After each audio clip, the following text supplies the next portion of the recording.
So good morning to all. Let us start with the Python practicals for this semester. So today what we interest to cover is we need to finish our lab 1. In lab 1, this is basically introduction to basics of Python, wherein we are going to look at how do we work with variables, how do we work with the print statement. And as we progress through various sessions, we would be learning on the advanced concept that we have in Python. So first of all, because we need to start with learning Python, we will need a compiler. So we can use offline compilers. We can also use online compilers. Offline compilers, still in Anaconda, we have this framework of Spider, which we can use it. So that will be installed on your computer, and you can access Python. You can write your codes. You can execute them without any hassles.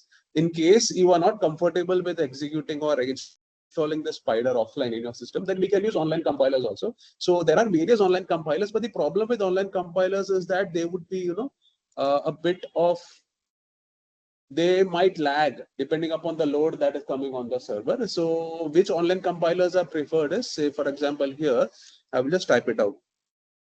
So you must, in Google, you can just write online Python compilers. So there are various compilers. So today I will use this compilers by ProgramMiss. So we have two parts here. This part or the section to the left is where we write our code, and the section to the right with the heading as output is where you can see the statements, whatever you have written. So first of all, we will learn what is a variable. What do we call a variable?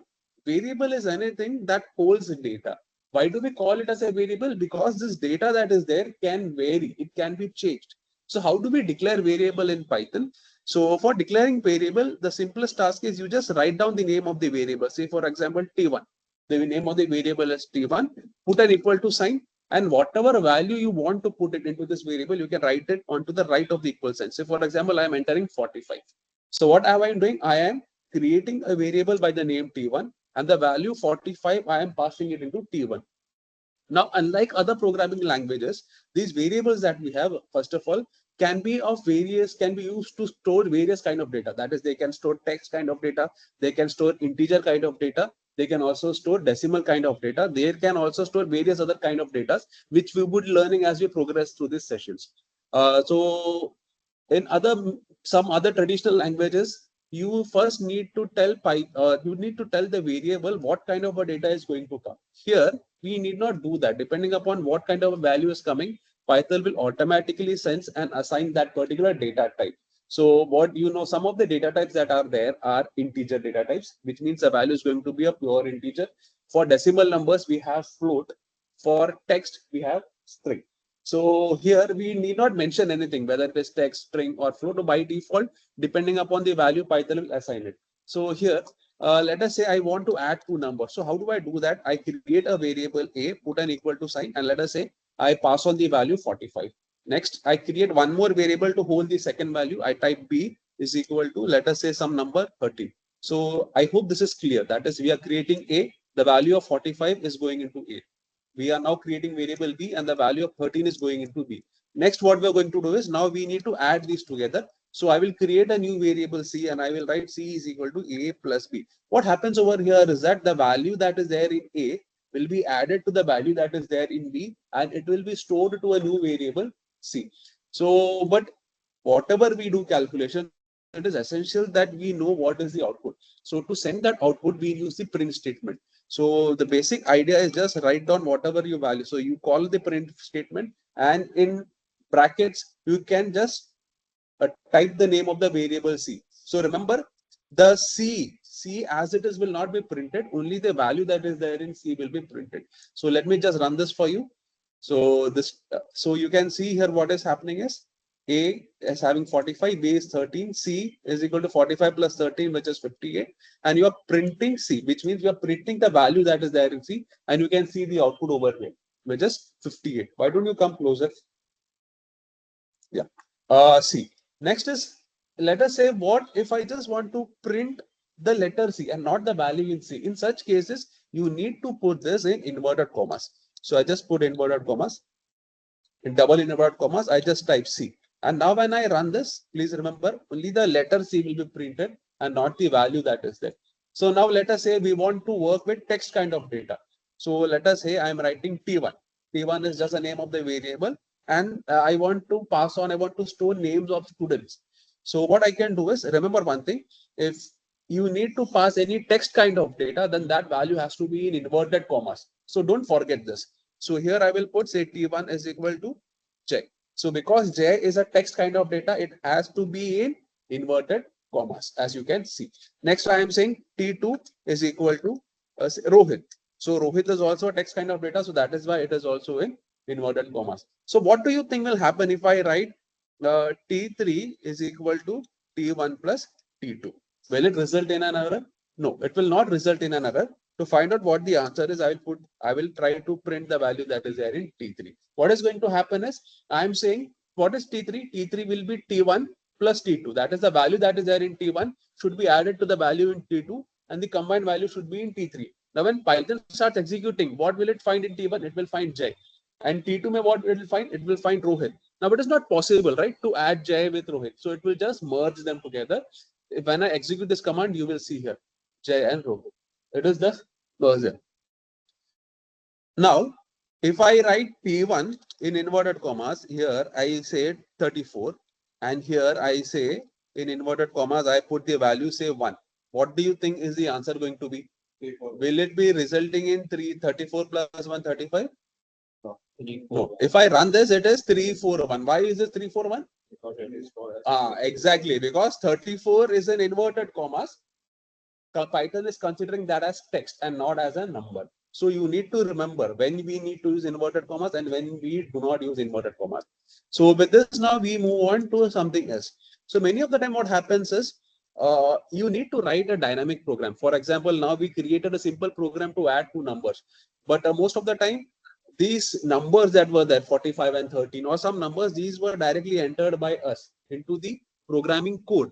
Many of the time we want the program to be interactive. What we mean by interactive is we want the program to ask you data from the user who is using, and depending upon what kind of a data, what kind of values the user is providing, it needs to be added together. So for that, we have the input statement. How do we use the input statement is, first of all, let us say I need to create a value in A. Now, what is the value that is going to be in A? It is that value which is going to come from the user. To take a value from the user, I have this input statement input. So here in inverted in within these brackets, if I want any specific message which the user should know, I can specify it here. For example, I need to tell user, please enter first number. So I can specify in the brackets within the input statement. Now remember, when I'm writing, please enter first number. Now this is actually a text, right? Because this message that you want to the user to see, this is a text. Because it is a text, it has to be in inverted commas. Next, what I am going to do, I will create one more, that is second variable B, to hold the second value. So again, I will input, and now I will write, please enter second number. Now what is going to happen? I will now add, I will create a variable C, and in C I will add A plus B, and then finally I will print out the answer. And what is the answer? The answer that is there in C. Now when I run this, see what is going to happen. So let us wait for the code to execute.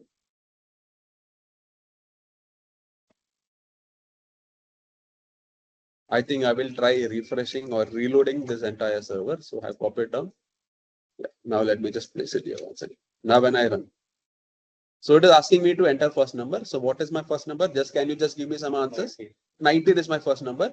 So when I click enter, what has happened? The value 19 that I entered, it has come into A. And now the second line is executing. Please enter second number. Can you 20? I just enter some number 29. So now when I click enter, the value 29 will go into B. But what has happened over here?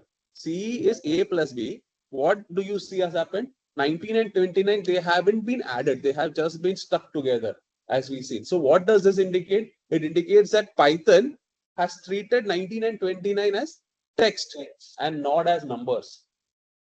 So one thing you need to remember is anything that you enter from the keyboard, be it a number or be it a text, will always be treated by Python as text and not as numbers. Keyboard say anything entered, it is always a text. So you need to keep this in mind. So the moment you enter a number, Because Python is going to consider that as text, you need to tell Python that it is not a text, it is an integer or it is a decimal number. You need to tell. So how do I do that? Or we basically call this aspect as typecasting. That is, we are trying to convert the data type. So the current data type of the value that is coming from the keyboard is text string. We are now trying to convert that to an integer. So simply what we do is, here I will just show you. So what I will now create one more variable a1, and I will say a1 is equal to int of a. I hope you are following me here. What we are trying to do is, the value that is coming from the user is going to be stored in a. That value which is a, I am trying to create into an integer. The keyword is int. You do not write everything. You just type int. And then once it is converted to an integer, that new value will go to a1. Now it is not necessary that you create a new variable by itself. You can simply write it here a itself. So what is going to happen is, the value which was there in a will come here, and once it is converted to an integer, the new value or the new integer value will be overwritten in a. Similarly, now once again, I can do this with b also here. So I can now write b is equal to int of b. That is the previous value being converted to an integer and store it back into b. Now you need not use separate lines for this. You can merge these lines together. How? What is happening here in the first line? Input, please enter first number. This is going to a, and from this a, it is coming over here, right? So I can directly copy this entire line of commands as it is, and then I can put it over here. I can just merge these lines to save space. This idea is clear to you? Similarly, here I can do the same thing. This everything that is going to be cut it here and put it paste here itself. So I just remove this now. And then c is equal to a plus b. I can now run this statement. So once again, enter first number, say is 2. Enter second number, let us say I enter 8. And now instead of 2 and 8 sticking together, I get 2 plus 8, which is 10. If you want the number to be decimal, then you should be using here, instead of int, you should be using float. Next, what we are going to do is, now if I want to print out some message, that is here directly the value is being printed as 10. What I wanted to say, the value entered was 10. If I want to print out something like that, so there in the print statement there will be two parts. What is, first of all, the value, sorry, the addition is, I can, and then I want whatever value is going to come over here. Now there are two parts. The addition is a text value, and then you are getting a value that is coming from the variable. So to do that separation, remember, you will now need to put a comma in the first part here, because it is text. So I will put in inverted commas. The addition is, this is the first part of my print statement. After a comma, the second part. Now in the second part, what do you want? The value that is there in C. If I, let me rerun this program once again. So please enter first number 25. Please enter second number 89. I get the addition is 114. I hope this idea is very clear. We have looked at how to create variables. We had looked at how to specify text values. We are looking at how to take values from a user, convert it to an integer or a decimal number, and then do the necessary calculations. Are you all there with me till here?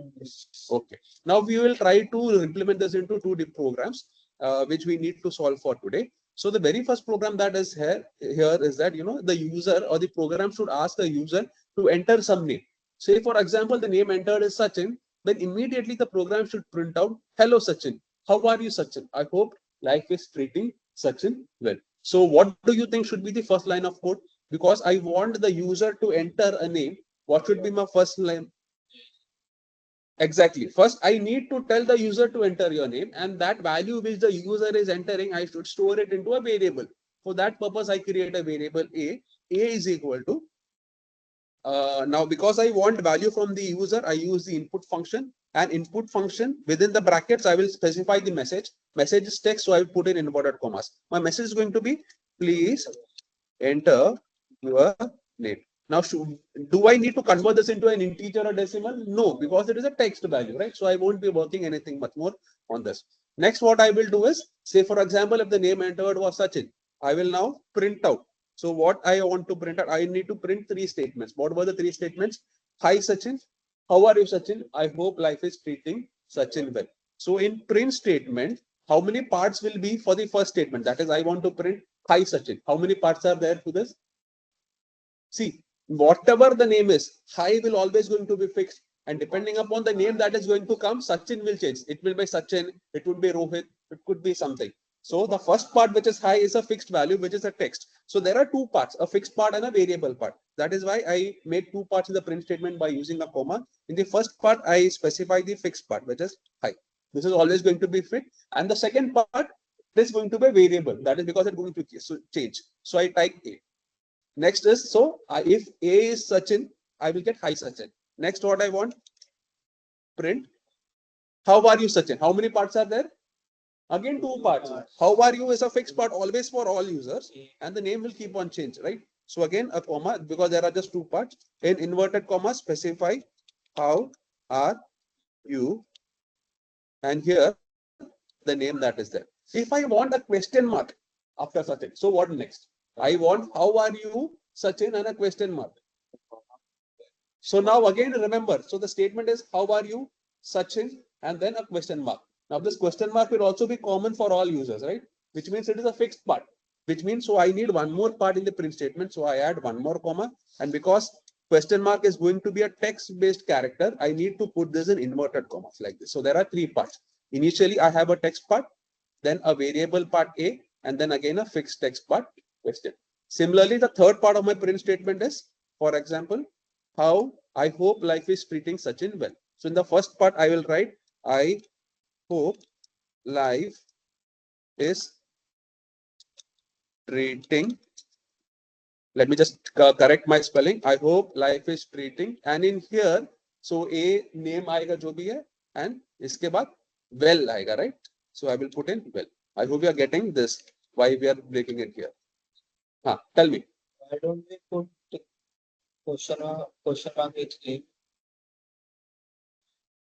Because if you add A and a question mark, it would be a different variable name itself. Let me just show you. Because variable names can have this character. So Python will think that A question mark is a variable. So what will it will try to search for this variable with the name A question mark wherever it is. And because it is not defined, it will result in an error. So I put a here question mark. So let me run this command for you now. So please enter your name. So let us enter the name as Rohit here. So when I press enter, my next lines of question will execute. Hi Rohit, how are you Rohit? I hope life is treating Rohit well. I hope this section of code is very clear to you and you will be able to do this by yourself. The second program if you're going to look at is wherein we need to calculate the discount. What I mean is, say, if you go to a shop and you ask for the price of a shirt, and the price of the shirt is say 1,000 rupees. Then what will you do? Then you will ask the storekeeper how much discount you will offer me. And he says, I will say offer you 10% discount. So you want this calculator to calculate the final price after discount.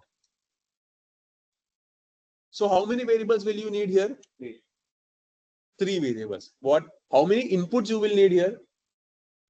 You will need two inputs. The MRP or the price of the shirt. Second, the discount that the shopkeeper will be giving.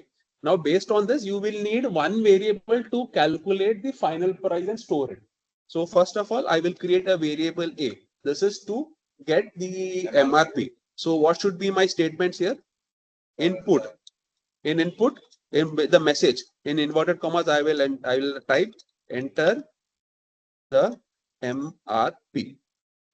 Now, because this value which is going to come from the user is going to be a text, and MRP can be 1,000 rupees and 50 paise. It can be a decimal number also. So I will convert everything into a float. So in float, I will paste it here. So what I'm trying, the text value, that is the value that is coming from the keyboard, which is text, should be converted to a decimal and then stored in A. Similar logic I will use for percent, because percentage, it can be a decimal also, right? Because he will say, I will offer 12.5% discount, which is a float decimal number. No. So I will create a new variable. Let me just type it out once again. B is equal to float, and float input value from the user, enter the discount offered. Now what next? Now you have MRP, you have discount. Now you need to calculate the final price. So final price I will store in C. What do you think will be the mathematical calculation for doing that? A minus in bracket A into B divided by 100. So basically, exactly. So what we are going to do is how much C will be equal to, that is the final price will be equal to the initial price minus the percentage. So how we are going to try? So that will basically I can write. So let us say the price was 1,000 and the discount offered is 10%. So you have final price. That's all. The final price will be equal to initial price 1,000 minus the discounted price. The discounted price simply can be calculated as 10% of the final price. So because we are calculating the value that is coming here is not in percentage, like 10, 12. So you need to convert that to a percentage. So what I will do is the value which is in B divided by 100. So that will be percentage. Now multiply this by what? Multiplying this by the final price. Sorry, the initial price. I hope you are getting this. From initial price, B divided by 100 into A is going to subtract. What is this? This is going to give you the discounted price. So initial price minus discount will give you the final price after discount. So now I can say print in the final price after discount is an comma, and I can just put C. So let us run this program and see whether our code is correct. Enter the MRP. So the MRP, let me enter it as 1,000. Enter the discount offered. Let us say the discount offered is 20%. So I just type 20 and click enter. So the final price after discount is 800, which means our code is perfect and running well. Let me know if you have any doubts or if anything is not clear to you at this stage. So what we will do is you try writing these two codes, execute them. If you have any doubts, let me know. So for today, we'll not go much deeper. We'll speak about initial session. So we'll just understand this concept, get it very clear, because henceforth every step, every session that you do will be built from these steps.